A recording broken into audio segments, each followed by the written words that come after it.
Hello everyone, हम final accounts of proprietary concern देख रहे हैं और हम इंपॉर्टेंट एडजस्टमेंट्स देख रहे हैं जिसके पहले दो एडजस्टमेंट्स हमने पिछले पार्ट में देखे हैं।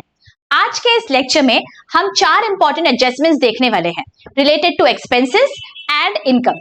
सो without any further delay let's get started.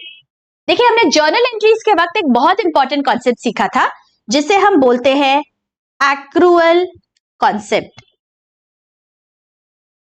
ये क्या कहता है? सारे एक्सपेंसेस जो इस साल से रिलेटेड है, whether we have paid them और नॉट, और सारे इनकम जो इस साल से रिलेटेड है, whether we have received them और नॉट, वो सारे इस साल ही दिखेंगे। मतलब इस साल के ट्रेडिंग और प्रॉफिट एंड लॉस अकाउंट में डेबिट या क्रेडिट होंगे, right? Why? Because accrual system बोलता है कि बाबा अगर इस साल से रिलेटेड आप सब इस साल नहीं दिखाओगे तो it is not going to show a true and fair picture. True and fair picture दिखने के लिए कि इस साल की जो मेहनत है, इस साल का जो खर्चा है, वो इस साल दिखना चाहिए। चाहे आपने उसे पेमेंट किया हो या नहीं किया हो, वो अलग बात है, लेकिन अगर वो इस साल से रिलेटेड है तो इस साल दिखा दो, और इनकम अगर इस साल से रिलेटेड है तो इस साल क्रेडिट कर दो। ठीक है, तो ये कॉन्सेप्ट पे बेस्ड जो चार आपके एडजस्टमेंट्स है, वो बहुत इंपॉर्टेंट एडजस्टमेंट्स है, वो आज हम डिटेल में समझने वाले हैं। सबसे पहली आपकी एडजस्टमेंट होती है आउटस्टैंडिंग एक्सपेंस। तो what do you mean by outstanding expense? हमने समझा हुआ है इसे, वो एक्सपेंसेस जो ड्यू हो गए हैं बट नॉट पेड। ड्यू तो हो गए लेकिन हमने जिसके लिए पेमेंट नहीं किया, ऐसे जो खर्चे हैं लेकिन वो इस साल से रिलेटेड है, तो वो हो जाते हैं मेरे outstanding expense. Let us look at an example to understand this in detail. हमारे लाला जी के पास बंटी, ये हमारा एम्प्लॉई है, ठीक है। बंटी ने लाला जी के पास 1 अप्रैल 20 से लेके 31 मार्च 21, ये 12 महीनों तक बंटी ने लाला जी के पास काम किया। तो लेट अस अज्यूम लाला जी इसे सैलरी देते हैं बंटी को ₹5000 PM, that is per month, और सैलरी दी जाती है अगले महीने के 5th को। मतलब अप्रैल की सैलरी बंटी को कब मिलेगी? 5th मई को। मई की सैलरी बंटी को मिलेगी 5th जून को। जून की सैलरी उसे मिलेगी 5th जुलाई को। So on and so forth, right? This is a practical scenario. जब भी एम्प्लॉय को सैलरी दी जाती है, कोई भी डेट पे हो सकता है as per their terms of agreement, right? तो यहाँ पे अगर हमने 5th डेट पकड़ा है बच्चों, तो आप इमेजिन करिए मार्च 21 की जब सैलरी बंटी को दी जाएगी, वो दी जाएगी 5th अप्रैल 21 को, right? This is a very practical scenario. तो हमारे एम्प्लॉय ने हमारे पास काम किया है इस साल, लेकिन हम उसे पेमेंट कर रहे हैं अगले साल। तो हम क्या करेंगे ऐसे सिनेरियो में? ऐसे सिनेरियो में हमें ये याद रखना है दैट बंटी ने हमारे पास 12 मंथ्स के लिए काम किया, right? Services were rendered for 12 months, that means 12 महीने की जो सैलरी है वो इस साल के प्रॉफिट एंड लॉस अकाउंट में दिखना चाहिए, बिकॉज इस साल का एक्सपेंस है। सिंपल एक्रूअल सिस्टम हमें बोलता है इस साल का एक्सपेंस है तो इस साल के P&L में दिखाओ। लेकिन अभी हमारी जो सैलरी दिख रही है सैलरी अकाउंट में, वो सिर्फ 11 मंथ्स की दिख रही है। Why? Because ये जो मार्च का महीना है, इसका पेमेंट अप्रैल में होगा, अगले अप्रैल में, लेकिन 31 मार्च को तो मेरे बुक्स ऑफ अकाउंट्स बन गए, ट्रेडिंग अकाउंट बन गया, वहां पे मैंने सिर्फ 11 महीने की सैलरी दिखाई। मतलब 55,000 is appearing in my salary account in the trial balance. लेकिन what I want to do now, I want to ensure कि पूरे 12 महीने की सैलरी दिखे। अब ये 12 महीने की सैलरी मैं कैसे दिखाऊंगी? ट्रायल बैलेंस में तो सिर्फ 55,000 दिख रहा है। ये 55,000 जब हमने पेमेंट किया तो हमने एंट्री क्या पास की होगी? देखो, salary account debit to cash, right? हर महीने हमने ये 5,000 करके हमारा टोटल हो गया 55,000, इजंट इट? अभी ये जो मार्च की सैलरी है 5,000, ये हमने टू कैश नहीं कर सकते हैं बिकॉज हमने वो पेमेंट नहीं किया, लेकिन हमें उसे दिखाना तो है इस साल। मतलब हमें सैलरी अकाउंट को डेबिट तो करना ही करना है। तो अभी हम क्या करेंगे? हम दिखाएंगे सैलरी अकाउंट डेबिट 5,000। अभी टू कैश हम नहीं कर सकते हैं, तो हम क्या करेंगे? To outstanding salary. अगर पेमेंट नहीं किया है तो फ्यूचर में करोगे ना, तो फ्यूचर के लिए हमें एक लायबिलिटी क्रिएट करनी है आउटस्टैंडिंग सैलरी के रूप में। तो this is going to be my journal entry for this adjustment, salary account debit to outstanding salary. ये हमारी जर्नल एंट्री होती है। अभी अगर हमने जर्नल एंट्री पास की तो जाहिर है इसके दो इफेक्ट्स होंगे, राइट। सैलरी अकाउंट को डेबिट हुआ है 5000 से। अभी सैलरी अकाउंट तो क्लोज हो गया, बंद हो गया, वो ऑलरेडी मेरे प्रॉफिट एंड लॉस अकाउंट में दिख रहा है 55,000, राइट। ये 55,000 is appearing in my trial balance, तो ट्रायल बैलेंस से P&L में चला गया। तो ये जो मेरा प्रॉफिट एंड लॉस अकाउंट है, यहां पे मेरी सैलरी दिख रही है 55,000 बिकॉज ट्रायल बैलेंस में 55 दिख रही थी। अभी मैंने जब ये एडजस्टमेंट एंट्री पास की, मुझे सैलरी को डेबिट करना है 5000 से, डेबिट करना है, एक्सपेंस को बढ़ाना है, इसका मतलब मैं उसे ऐड करूंगी।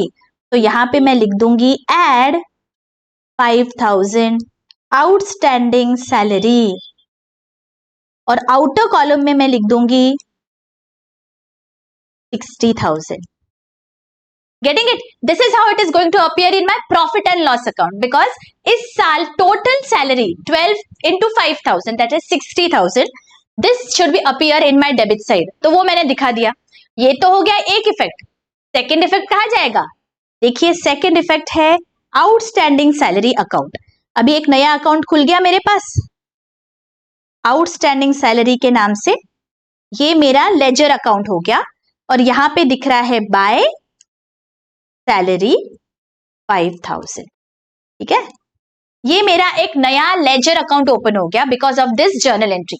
अभी मुझे बताइए outstanding salary what does it denote? It denotes that this is my liability which I have to pay in the future. ये मेरा लायबिलिटी है तो मैं इसे कंटिन्यू करने वाली हूं, right. It has to appear in my next accounting period. तो मैं इसे बैलेंस करूंगी by transferring this balance to balance sheet. यहां पे अगले साल मुझे ये बैलेंस दिखाना है तो मैं टू बैलेंस कैरीड डाउन करूंगी 5000। इस तरह से इस अकाउंट को मैं क्लोज करूंगी। अगले साल में यहां पे लिख दूंगी by balance brought down 5000, right. This is how my outstanding salary account will look. तो ये जो बैलेंस है 5000 का, ये कहा जाएगा? सारे बैलेंसेस कहा जाते हैं? सारे बैलेंसेस जाते हैं मेरे बैलेंस शीट में। This has credit balance, this is our obligation that ये सैलरी मुझे पे करनी है। तो ये मेरे बैलेंस शीट पे जाएगा liability side outstanding salary. Getting it? तो इस साल मेरे दो इफेक्ट्स क्या होंगे? देखिए मेरे दो, फर्स्ट इफेक्ट मेरा होगा जो भी एक्सपेंस है उस एक्सपेंस में मुझे ऐड करना है। इसका मतलब प्रॉफिट एंड लॉस अकाउंट या ट्रेडिंग अकाउंट, किसी से भी रिलेटेड वो एक्सपेंस हो सकता है, उसमें जाके मुझे डेबिट साइड पे ऐड करना है रिस्पेक्टिव एक्सपेंस अकाउंट में। और सेकेंड इफेक्ट क्या होगा? मेरा जो बैलेंस शीट है वहां पे मेरा लायबिलिटी क्रिएट हो जाएगा outstanding expense. Getting it? Logic समझ में आया? बिकॉज फ्यूचर में ये मेरा ऑब्लिगेशन है तो मेरा लायबिलिटी है, इसीलिए बैलेंस शीट में लायबिलिटीज में दिखेगा। Getting it? अब बच्चों एक बहुत इंटरेस्टिंग सवाल है आपके लिए। आप मुझे बताइए दैट अगले साल, नाउ बंटी ने अगले साल भी हमारे पास काम किया है, ठीक है। अगले साल he has again worked for the entire 12 months. अगले साल मैं जब अप्रैल में बंटी को पैसा दूंगी 5 अप्रैल 21, तब मैं क्या जर्नल एंट्री पास करूंगी? क्या मैं ये जर्नल एंट्री पास करूं अगले साल? Salary account debit to cash account 5000 5 April को, ये जर्नल एंट्री मैं पास कर दूं? नहीं, ये जर्नल एंट्री मैं पास नहीं कर सकती। व्हाई? बिकॉज अगर मैंने सैलरी अकाउंट को डेबिट किया, इसका मतलब this salary of 5000 belongs to this year 21-22, लेकिन मैंने अप्रैल में पेमेंट जरूर की है but this belongs to the previous year, पिछले साल की सैलरी है। ये कहां दिख रही है? कौन से अकाउंट में दिख रहा है कि ये मेरा ऑब्लिगेशन है पिछले साल का? ये दिख रहा है ये ऑब्लिगेशन दिख रहा है मेरे आउटस्टैंडिंग सैलरी अकाउंट में। देखिए क्रेडिट बैलेंस है 5000 का, it is appearing in my balance sheet, right. ये मेरा ओपनिंग बैलेंस है। तो मैं जब सैलरी पे करूंगी अगले साल, बी वेरी वेरी केयरफुल, अगले साल जब मैं पेमेंट करती हूं अप्रैल में, 5 अप्रैल को मेरी एंट्री क्या आ जाएगी बच्चों? मेरी एंट्री आएगी outstanding salary account debit to cash 5000। मतलब ये जो पिछले साल की सैलरी बाकी थी वो अभी मैंने पे कर दी। Getting it? And then this account will be closed. यहां पे हम टू कैश कर देंगे 5000 and then this account will have zero balance. Getting it? मतलब अभी पिछले साल का कोई ऑब्लिगेशन बाकी नहीं है। I all getting this? ये पूरा मैंने लॉजिक समझाया है बच्चों। I want you all to understand कि आउटस्टैंडिंग एक्सपेंस आखिर कैसे दिखता है हमारे अकाउंट्स में, राइट? ये लॉजिक अगर आपका क्लियर होगा बच्चों तो this is going to go a long way. Okay, तो इस तरह से अगले साल आउटस्टैंडिंग सैलरी टू कैश दिखेगा। Is this very very clear? Okay, तो आउटस्टैंडिंग एक्सपेंस के हमने दो इफेक्ट्स देखे। पहला, add to the respective expense account on the debit side, either trading account में या प्रॉफिट एंड लॉस अकाउंट में, ठीक है? और बैलेंस शीट में आप लायबिलिटी साइड पे लिखोगे outstanding expense. Very very clear? Alright, अभी देखते हैं अगली adjustment. Our next adjustment is इसका उल्टा, प्रीपेड एक्सपेंस। ऐसा एक्सपेंस जिसकी ड्यू डेट नहीं आई है लेकिन हमने पहले ही पेमेंट कर दिया, एडवांस में पेमेंट कर दिया, that is known as prepaid expense. Let us look at an example. Bunty goes to Lalaji. In the previous example का एक कंटिन्यूएशन लेते हैं।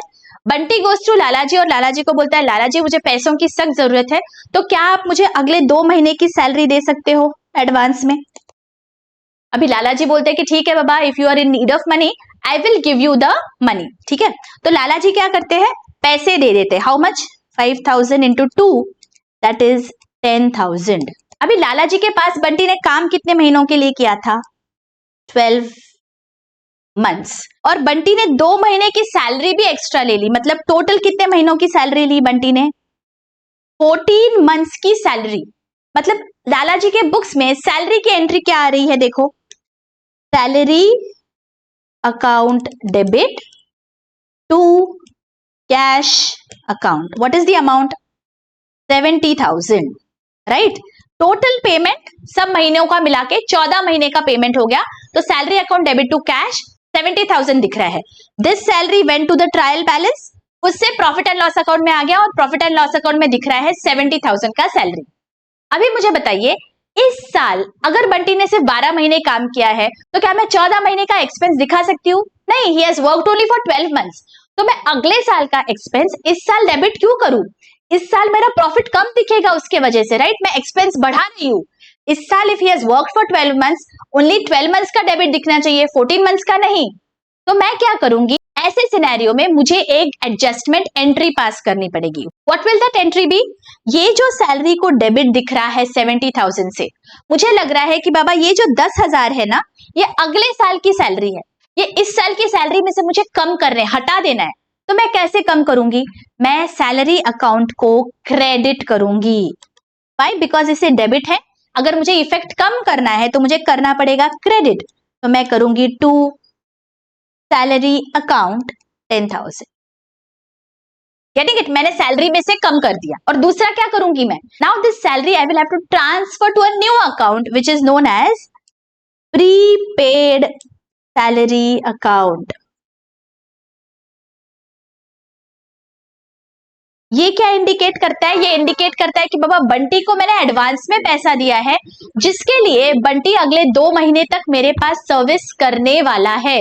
बंटी नाउ बिकम्स इनडायरेक्टली माई डेटर, राइट? उससे मुझे 10,000 रुपए का सर्विस मिलने वाला है अगले 2 महीने तक। तो मैंने उसे प्रीपेड सैलरी में दिखा दिया बिकॉज ये मैंने एडवांस में दे दिया। Getting it? सो ये मेरा एसेट बन गया बिकॉज मैंने एडवांस में खर्चा कर दिया, जिसके लिए फ्यूचर में मुझे बंटी से सर्विस मिलेगा। तो prepaid salary becomes my asset और मैंने सैलरी अकाउंट में से कम कर दिया। So this is going to be my journal entry, right? अभी ये जर्नल एंट्री के 2 इफेक्ट्स दिखाने पड़ेंगे, right? Every journal entry has 2 effects. Now हमारा फाइनल अकाउंट बन गया है। So salary of 70,000 is appearing in my profit and loss account debit side. Profit and loss account में सैलरी दिख रही है 70,000, राइट? तो मुझे अभी क्या करना पड़ेगा?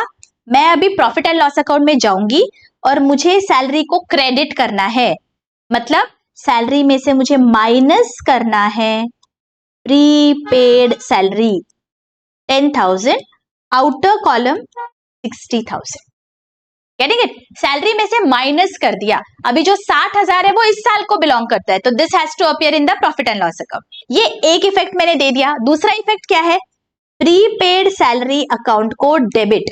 अभी प्रीपेड सैलरी एक नया लेजर अकाउंट हम खोलेंगे, प्रीपेड सैलरी, और उस अकाउंट को डेबिट में हम दिखाएंगे टू सैलरी 10,000। अभी ये जो प्रीपेड सैलरी का नया लेजर अकाउंट हमने खोला, this will be continued in the future, right? ये इस साल को हमें क्लोज नहीं करना है, तो मैं इसे कंटिन्यू कैसे करूंगी? यहां पे मैं लिख दूंगी बाय बैलेंस कैरी डाउन 10,000। तो इस साल ये क्लोज हो गया। तो इस साल के जो सारे बैलेंसेस है वो कहां जाते हैं? वो जाते हैं मेरे बैलेंस शीट में। This is my debit balance, so it is going to appear in my balance sheet on the asset side. तो बैलेंस शीट में एसेट साइड पे मैं बोलूंगी प्रीपेड एक्सपेंस, राइट? और अगले साल की शुरुआत में यहां पे दिखेगा to balance brought down 10,000। Getting it? अभी अगले साल क्या हुआ? बंटी ने अगले 2 महीने तक हमारे पास काम किया, राइट? अभी अगले साल जब अप्रैल और मई की सैलरी ड्यू हुई, तो मैंने क्या एंट्री पास की? Salary account debit to cash account 10,000। Is this right? No, because ये पेमेंट ऑलरेडी हो चुका है पिछले साल। पिछले साल मैंने पेमेंट कर दिया है, तो इस साल मैं टू कैश नहीं कर सकती। डबल में कैसे पैसे दे दूं? ऑलरेडी पैसे दे दिए पिछले साल, तो now I will have to pass another entry.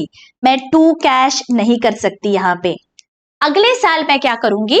अगले साल जो मेरा प्रीपेड सैलरी का अकाउंट है, यहां पे कौन सा बैलेंस दिख रहा है? देखो, डेबिट बैलेंस। तो मैं क्या करूंगी? इसे क्रेडिट करूंगी। तो मेरी यहां पे एंट्री आ जाएगी salary account debit to prepaid salary account 10,000, right? Cash नहीं गया, कैश पहले ही चला गया था, जो प्रीपेड सैलरी में दिख रहा है। तो मैंने प्रीपेड सैलरी को क्रेडिट करके उस अकाउंट को अभी क्लोज कर दिया। देखिए, प्रीपेड सैलरी में अभी यहां पे दिखेगा अगले साल बाय सैलरी अकाउंट 10,000। तो अगले साल इस तरह से मेरा प्रीपेड सैलरी अकाउंट क्लोज हो जाएगा। Getting it? और अगले साल मेरी एंट्री होगी सैलरी टू प्रीपेड सैलरी। गलती से सैलरी टू कैश नहीं करना है हमें, डबल पैसे नहीं देते हम एम्प्लॉइज को। ये एंट्री आपकी पास होगी अगले साल। अभी इस साल हमने जो प्रीपेड सैलरी की, उसके हमने 2 इफेक्ट्स कौन से देखे बच्चों? फर्स्ट इफेक्ट हमने देखा प्रॉफिट एंड लॉस अकाउंट में जो हमारा एक्सपेंस है उसमें से हमने माइनस किया है। अगर ट्रेडिंग अकाउंट का एक्सपेंस होता तो उसमें से माइनस करते थे, राइट? जो भी एक्सपेंस होगा उसमें से हमें माइनस करना है। और बैलेंस शीट में सेकेंड इफेक्ट आएगा, बैलेंस शीट में अंडर एसेट्स, बिकॉज हमें सर्विस मिलने वाली है फ्यूचर में, so it becomes my asset because I am going to receive a future economic benefit. Is this understood? All right, let us move to our third adjustment entry. Third adjustment entry is accrued income. देखिए, नया word है ये, accrued income या income receivable। इसका क्या मतलब होता है? जो इनकम ड्यू हो गया है बट नॉट रिसीव्ड, हमें मिलना चाहिए था लेकिन अभी तक नहीं मिला है, उसे हम बोलते हैं एक्रूड इनकम। ये इस साल से रिलेटेड है लेकिन किसी वजह से ये अभी पैसे नहीं मिले हैं। फॉर एग्जाम्पल, हमें कमीशन मिलता है हर महीने के लिए 1,000 रुपीज पर मंथ, ठीक है? इस साल हमें सिर्फ 10 मंथ्स का कमीशन मिला, तो हमारी एंट्री क्या आ जाएगी? Cash account debit to commission 10,000, right? 10 into 1,000 that is 10,000। So total year का मेरा कमीशन हो गया 10,000। लेकिन इस साल मुझे 12 महीने का कमीशन मिलना चाहिए था, जो मुझे नहीं मिला। तो ये जो कमीशन अकाउंट है, ये जो ट्रायल बैलेंस में गया है, इसमें ये 2 महीने का कमीशन मिसिंग है। 2 मंथ्स का कमीशन कितना आना चाहिए था?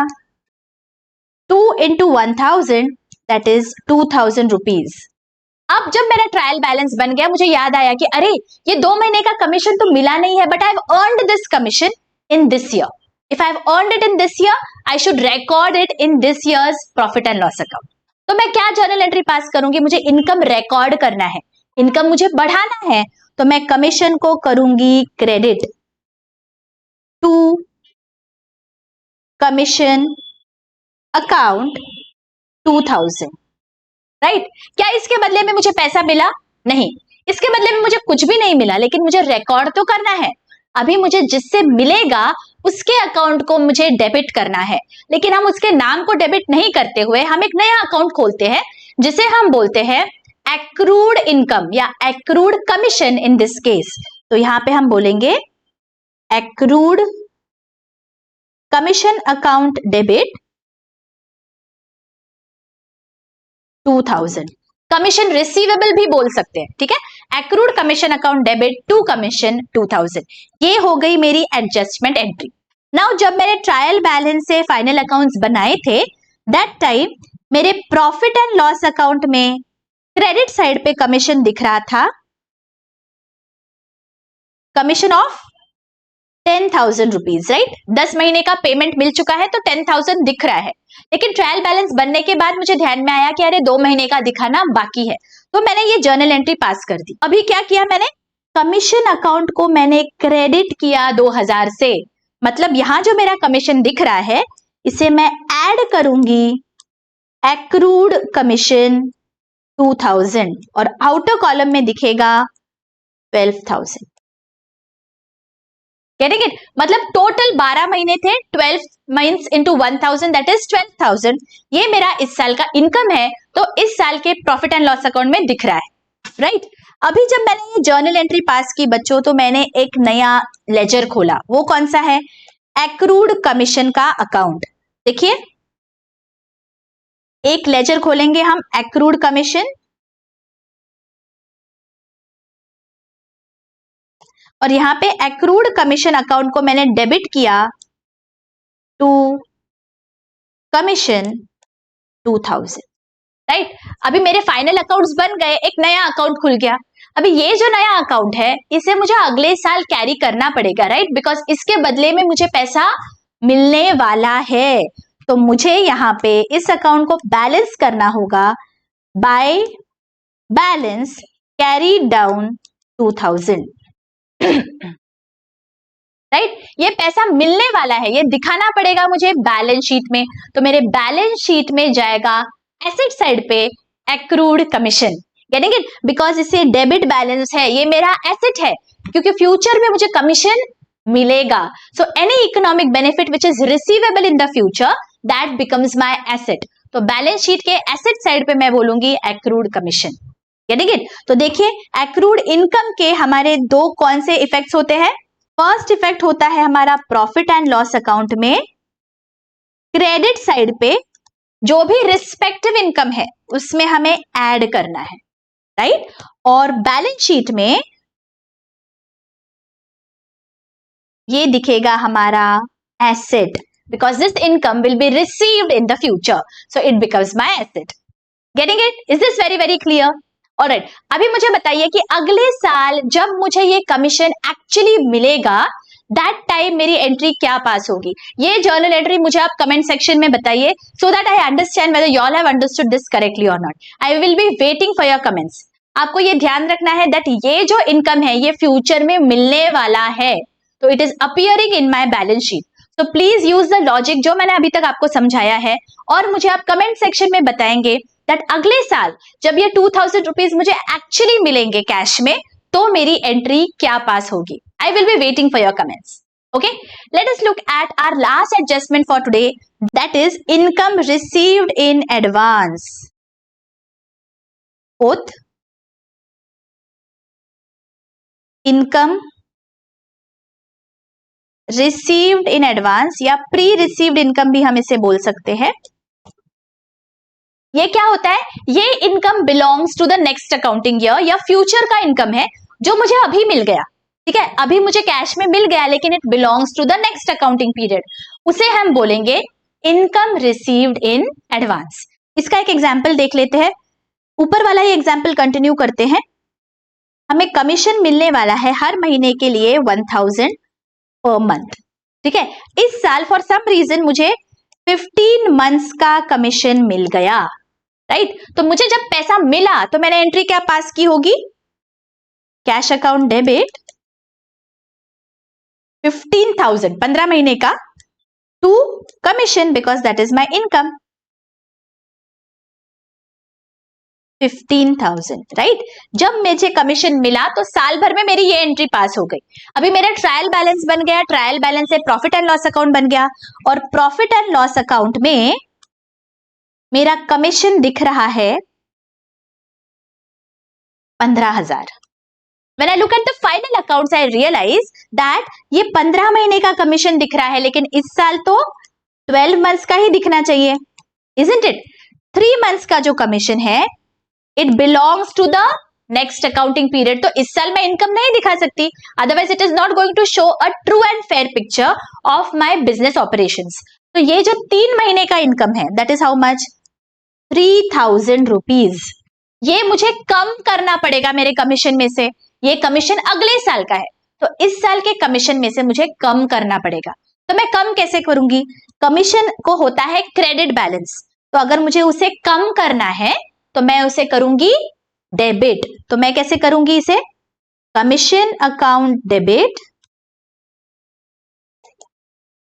3,000 टू, हम एक नया अकाउंट खोलेंगे जिसे हम बोलेंगे कमीशन रिसीव्ड इन एडवांस।